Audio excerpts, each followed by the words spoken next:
Hey guys, welcome back. Monday again. Hi, Christian. Hello, everyone on the chat. Thanks for joining in. The baseball cap is a definite permanent fixture now. You're starting to see my grey hair as my hair's getting longer, which is not good. Okay, we're going to get going on a new OSCE for this week, and we've got a good case history for you, and also going to cover off some things that we did on last week's session as well. So a little bit on neurodynamics. Had a couple of questions on that over the weekend, so I thought I'd go into that in a bit more detail, and the anatomy around it. So if anybody's bless you, Peter.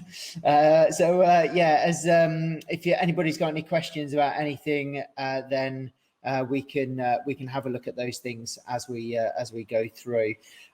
We've also got a clinical chat with me and Dan at 8 o'clock tonight as well. So if 6 o'clock wasn't enough for you, we've got 2 sessions today. So we're covering ankle rehab. So I'm going to go over a systematic review that was done, I think it was about 2015, and then Dan's going to go over some ankle rehab exercises and protocols. So hi John, good to see you. If you fancy joining us again at 8, then we'll see you then as well. So if you haven't seen any of these before, we're going to go through it from the beginning. So apologies to those that have seen these before. But my name is Mike. I'm an education director for Movement Therapy Education. We run therapy courses for qualified therapists, the CPD, and for people who have never done it before. So we teach them from scratch. And I also run movement therapy clinics, the clinic director at our clinic in Birmingham, so which you can see empty behind me. Wanted to touch a little bit on neurodynamics. So we talked a little bit about this last session with the femoral nerve tension test. And then there was a question about, well, what do you do about it? So I think we'll cover that on Wednesday. But I thought the central nervous system was separate to the peripheral nervous system. So there's some really good questions there. So I just want to share with you this. There you go. So hopefully you can see that. So this is a view of the spinal cord from the or spinal column from the top down. So it looks as if it's probably a thoracic vertebra from the shape of it. It's got quite long spinous, quite long transverse processes. And there's a little bit of a lump on the sides there and there that indicate that a rib should attach into there. So this is probably a thoracic vertebra. So just to play the video, just turn the sound down a bit so I can pause it. Okay, so this is obviously this is a dead person. So this would normally be covered in muscle tissue. There'll be a lot of ligaments around this area. So everything has been dissected away. And this canal as well, this area here, would usually be filled with cerebrospinal fluid.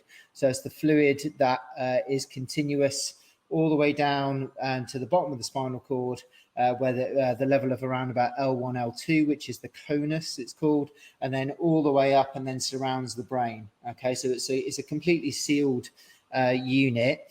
And these areas here, so we've got a ring of tissue around here, and then we've got another one around here, and collectively they're called the meninges.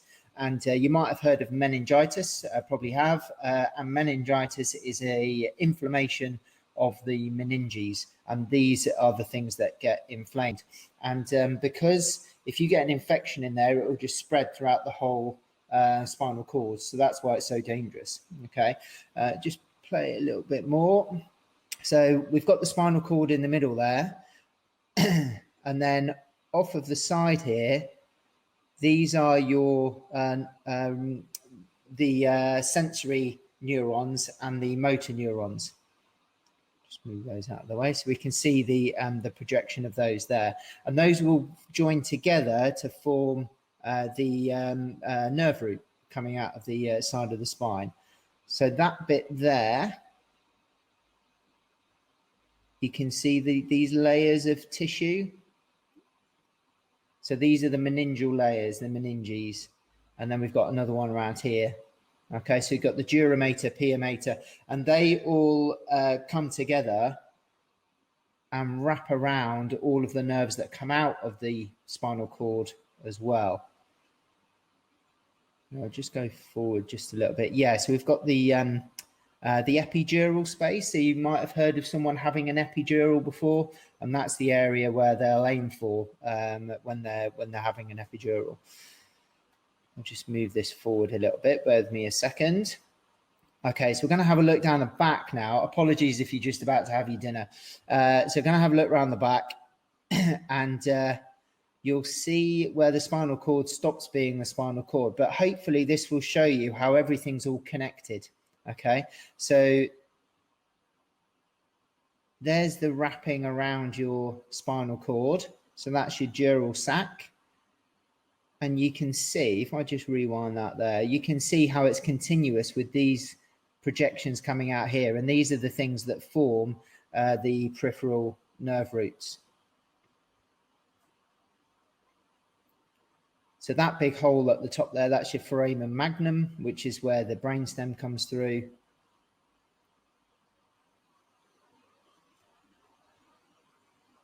And it's continuous all the way down.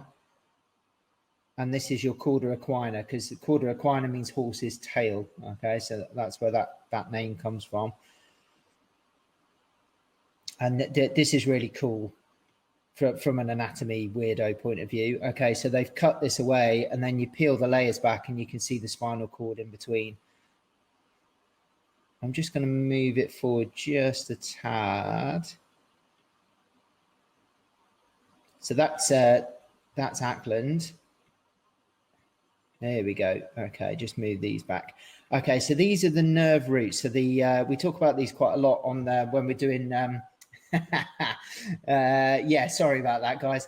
Yeah, you'll turn vegetarian after this. So we've got these are the nerve roots coming down here, and you can see how they pierce this meningeal layer here. But then that area then surrounds that peripheral nerve as it comes out, and is then continuous all the way to wherever it's going. Okay, and you'll see they're at different angles depending on where in the body they are, and there are two separate routes. So you've got a dorsal root, which is the sensory nerves, and then a ventral root, which is the motor nerve. And there we go. So you can see the direction change. So that's in the cervicals, that's in the thoracics, they're slightly angled. And then in the lumbars, they're basically, they've been pulled basically in the lumbar spine. So hopefully, I'll just go back to, hold on a sec, there was a question there. Could you possibly attach the dermatome that you lose last week to this session? Yes, yeah, no problem, mate. Yeah, I'll do that. I'll have to do it on the Facebook group, Mark. Okay, I'll have to do it on that because it's going to be a bit too difficult to do it on this one. Cool. So hopefully, just go back to that again. That will help you understand why when you do some. So if we do like a median nerve tension like that and bring the wrist back, that's stretching all of the nerves in the arm. But then if we move the head, so if we do that to the head, that will increase the tension through the nerve because it's pulling, yeah, all the way from the brachial plexus. So if I do that, one of the ways that I could mobilize the nerve is by moving the head. Okay, and I could do that. And when I do that, I can feel it more intense in my finger. Okay, so there's a bit of a nerve tension within that finger, and the median nerve is those three and a little bit of that one. Okay, so when you're doing that test, if someone's got symptoms in their hand, it could be nerve tension, and just by doing some simple exercises, you can alleviate the tension very, very quickly. Okay, you look like a magician. Okay, so Natalie said, I was with you at King's College last year. It would have been good to see this at King's College before they showed us the spinal cords on the table. Yeah. So I think so with those anatomy visits, sometimes it's you need to go back because when you see it, there's so much to see and there's so much to take in.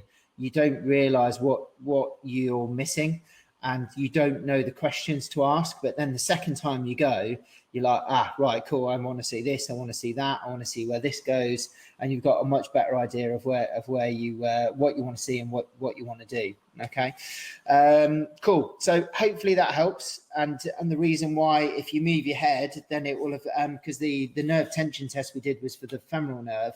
So and the question was about moving the head back and forward. So when you bring the head forward, it stretches all that dura mater and the pia mater, all of the connective tissue that surrounds the spinal cord, which is then continuous with the peripheral nerve as well. So by moving the head, you can affect distal parts of the nervous system. Yeah, so it's all connected. It's fascinating, that stuff. But there's no rhyme or reason. Well, there are kind of normal patterns to it, but there's no rhyme or reason either. So there's not definites, because everybody's slightly different. So sometimes you'll do things. See, sometimes just like grasping the hand will increase the tension somewhere else in the body, and you just I just play around with it with patients. And we see what works for them. It's not going to do anybody any harm, and and people like things that they can feel. I think that's the only problem with these neurodynamics exercises and tests, is that the test is the exercise and the exercise is the test, basically. So when you tension the nerve, you can turn on and off that tension on the nerve by using the limb. So you can use the wrist or the elbow or the shoulder or the head. But because you can feel it and because it feels good, people often do too many. So when we coach these, we make sure that we're very strict on, right, you can only do 8 a day to start with, and that's it, and see how you get on, because it can irritate things if they're not been used to doing it before. Yeah, just a bit of a word of warning if you are thinking of trying it just after this. Okay, so just be careful not to do too many. But have a look for Neurodynamics. I think I gave the names of these guys. I'll pop them in the chat box again, but it's David Butler is one, and then a chap called Michael Shacklock is another. Okay, so we've got a couple of those. Would it be good to, right, that's a really good question, Natalie. Would it be good to do at the start of the day? Yeah, nerves don't tend to like that. They don't tend to like being mobilized first thing, and that's just anecdotally. I don't think there's any kind of clinical evidence for it, but what I tend to do is a bit of a joint mobilizer before I would do a nerve mobilizer.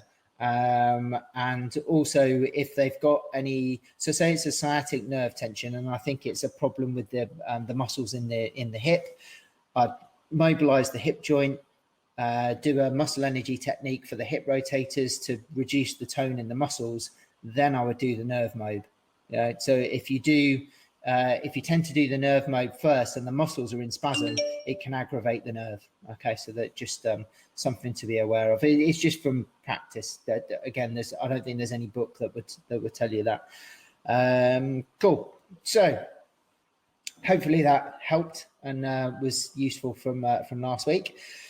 Yeah, a couple of tips before we start. So if you've not done these before, these are good books to get. And then I thought, well, why the heck haven't I put the book that I helped to write in there as well? So this one on the right hand side, the Routledge Handbook of Sports Therapy, I helped to write chapter 2 in that book. So if you are struggling to sleep, then that's a good book to get. I think a couple of you have bought the Explain Pain book already, which is good. And then the differential diagnosis is what these are based on. Okay, so a lot of the case history stuff and a lot of the exploration and testing comes from that book. So it's a really, really good book to get if you have never heard of it or are looking for something.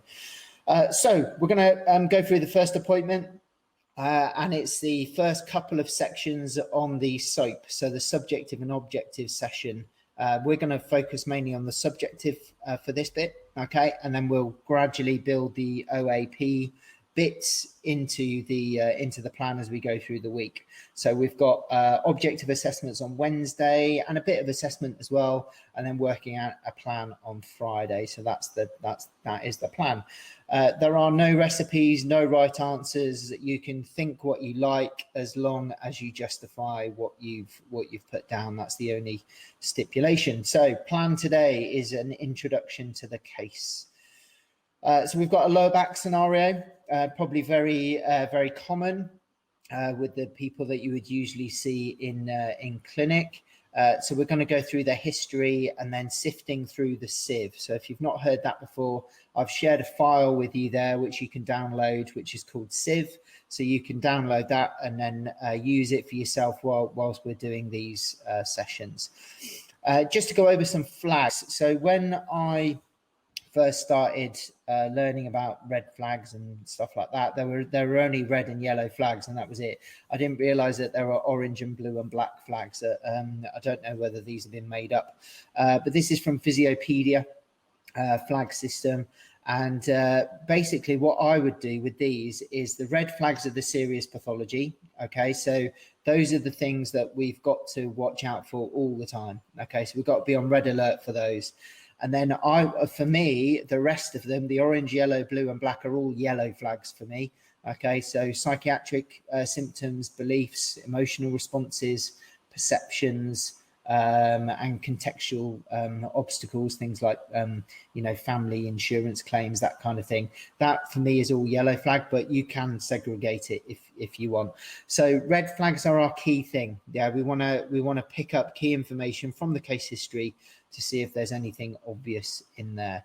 And then when you're putting your Sieve together, you need to remember that everybody is different. Okay, so some things will be heavily biomedical and biomechanical. Okay, so there's a clinical issue, but sometimes it might be a psychological one, sometimes a social one, so things going on with the family or work or whatever.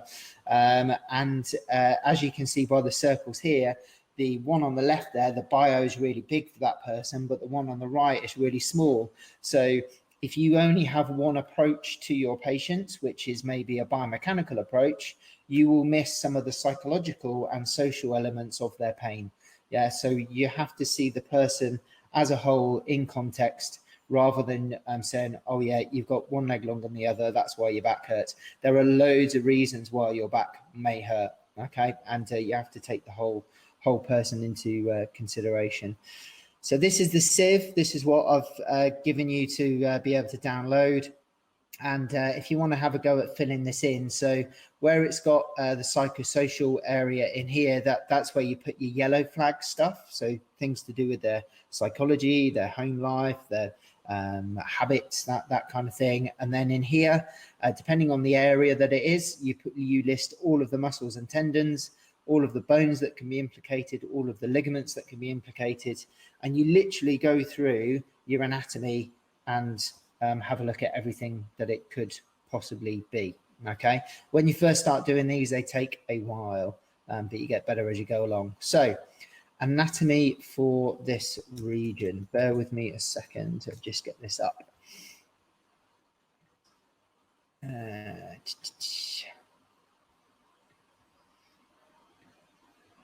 Okay, just share this with you. Okay, so we're zooming into the lower back area. Okay, so obviously we've got the vertebra, we've got the discs in between as well.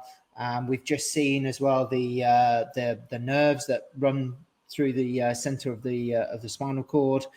We've got around this region as well, you've got the sacrum and the sacroiliac joints around here. Okay, I'm just going to add some blood vessels in. So we've got major blood vessels around this area as well. Okay, we've also got, bear with me a second, let's just move that out the way. There we go.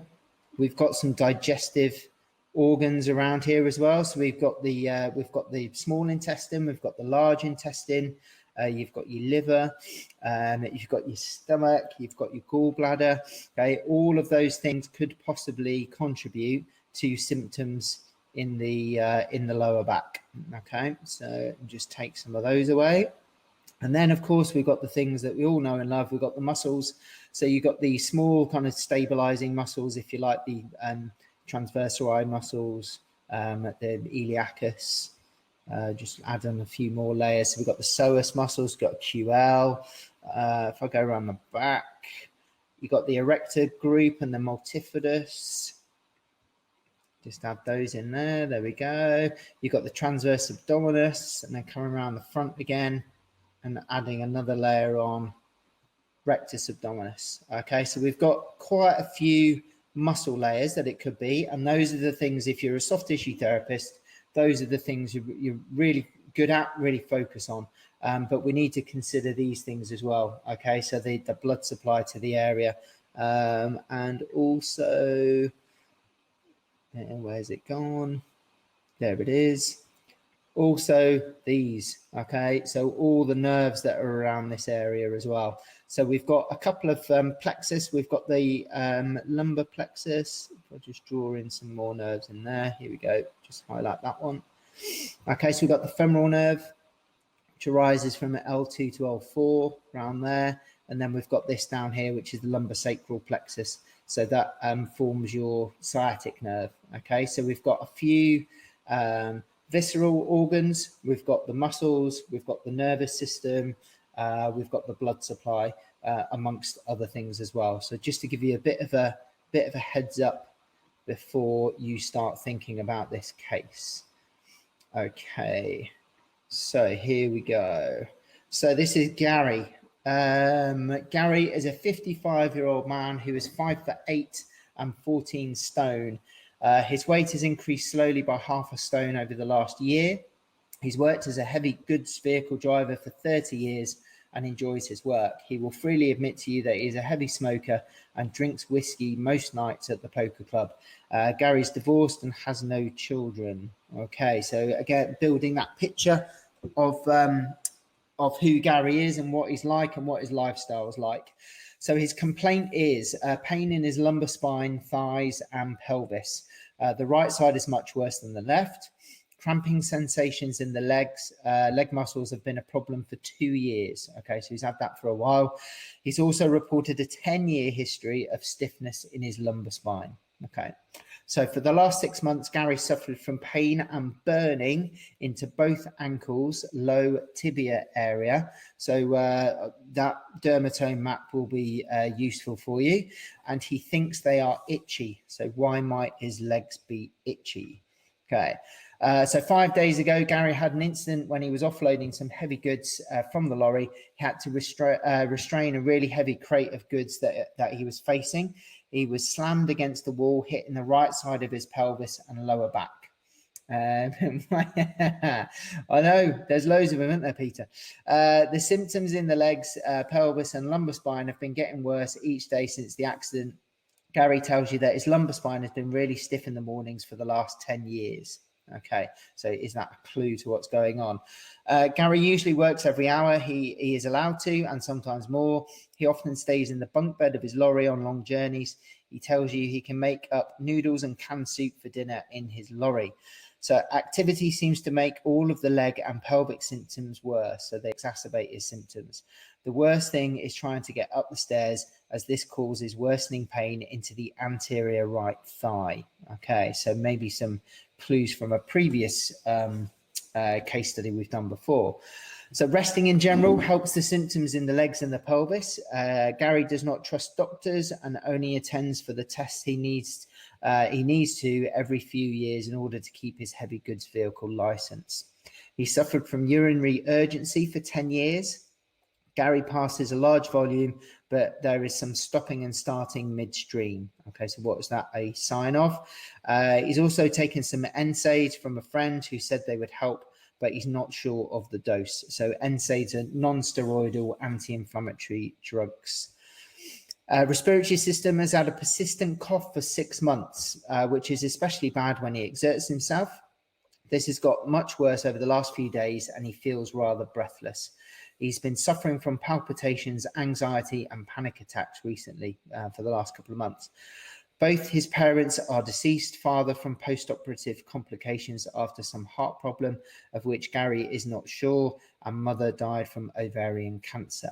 Okay, so again, we've got these family history issues that overlaid his current symptoms as well.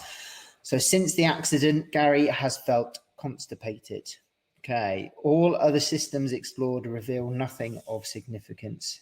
Now, if you're wondering why we kind of got all this information about people, this is what's on my form. Yeah, so when I get people to fill in forms, I will ask questions about these kind of things.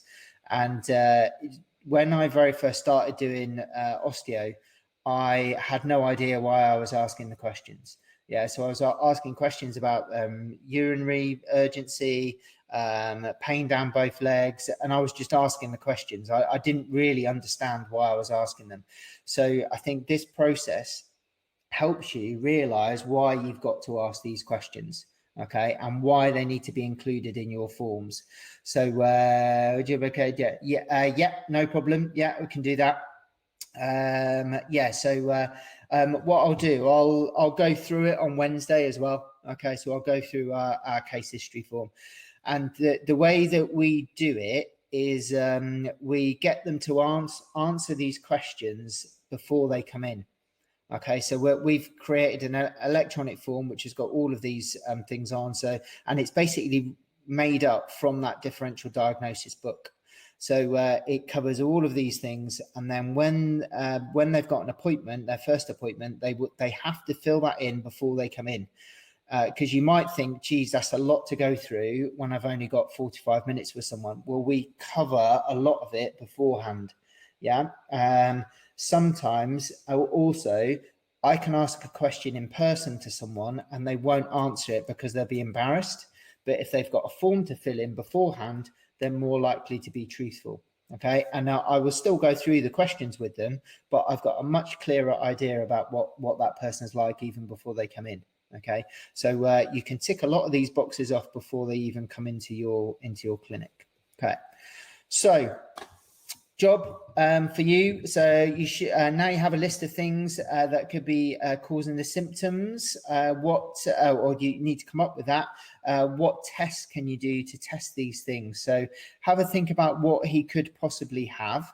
So from life-threatening stuff through to normal kind of musculoskeletal issues from his work and the accident that he's had. Okay, and what things could you test in clinic? So your normal kind of clinical assessments, and what things would you need to send away to the GP? It's all okay just saying GP referral, but and I'm not saying you would do this because I don't do this either. I wouldn't send a letter to a GP and said, right, I want you to test them for this. I would give the GP my findings and say, I found that there's breathlessness, I found this, I found that, he's getting pain here.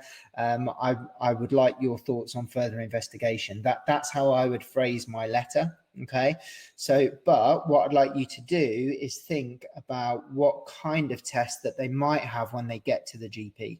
All right, so it's all very well saying GP referral, but what might then happen to them once they get there? Okay, so if you could have a look at that, jot some things down, pop it on our Facebook group, and I'll pop the dermatomes thing up there, and I'll go through my form on Wednesday. Okay, see you Wednesday at 6 o'clock. Cheers, guys.